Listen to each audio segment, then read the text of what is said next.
This is where I started, and this is where I ended up. I didn't redraw anything, and guess what?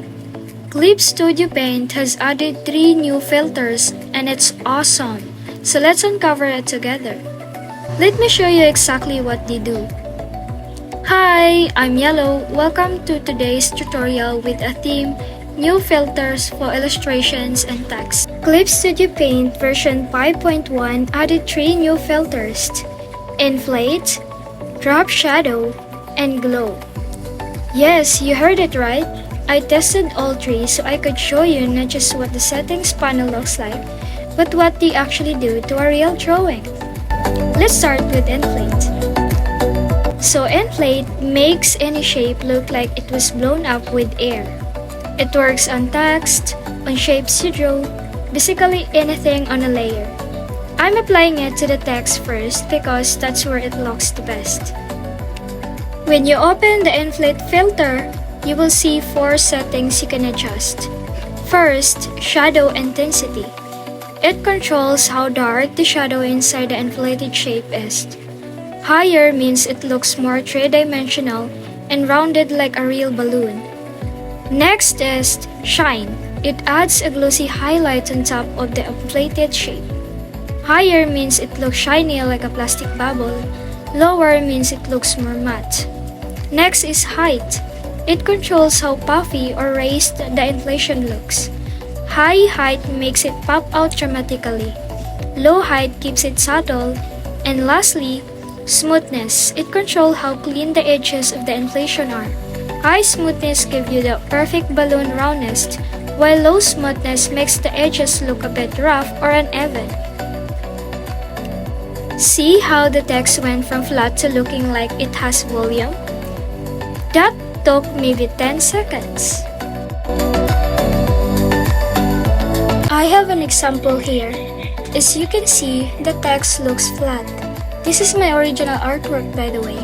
I then applied the inflate filter to the title of the poster art I made. I just adjusted the settings until I got the look I wanted. You know what? I'm so thankful that clipstudiopaint added this. It's so useful and convenient. It's really cool. From this to this. Do you see the difference? The art looks like it has depth now. Remember, this is where inflate works. You can screenshot that on your screen. The second filter is drop shadow. So drop shadow is the one that instantly makes flat art look layered. It adds a shadow behind whatever layer you applied it to. The first setting is blur. It softens the edge of the shadow. Next is angle. It controls where the shadow falls, such as left, right, below, wherever the light is coming from. Next is distance. It pushes the shadow further away from the element. And lastly, opacity. It controls how dark it is. See how adjusting just the angle already changes the whole mood of the drawing? Soft blur with close distance looks natural. Hard blur with far distance looks dramatic. Neither is wrong, just depends on what you're going for.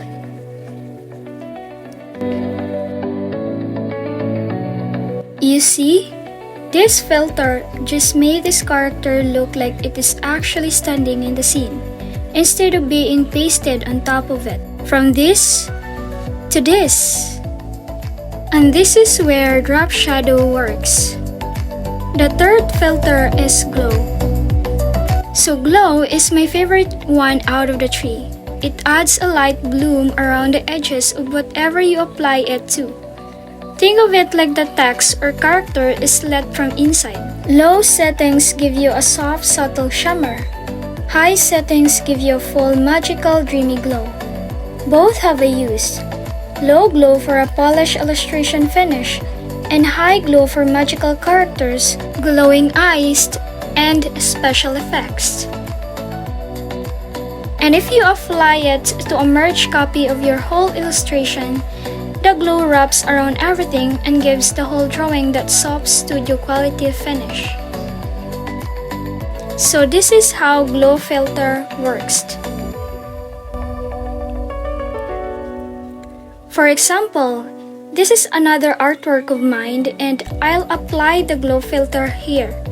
As you can see, it instantly changes the mood from dramatic to dreamy and magical, making the characters stand out. From this to this. So here I have my recent drawing featuring my fantasy book story titled Peace Your Soul. I created a book cover for my story using 3 new filters in clipstudiopaint. First, I applied inflate to the title of my poster. Next, I used drop shadow to make my book character stand out. Lastly, I applied the glow filter to add light effects representing the book's magical powers. Since the story is supernatural and fantasy, these effects help create a look that suits the genre. And here's the result. 3 filters, same drawing. The only thing that changed was what I applied on top. That's the whole point of having these tools. You don't always need to redraw. Sometimes you just need the right filter. I hope this helps. Subscribe for more Clip Studio Paint content and I'll see you next time.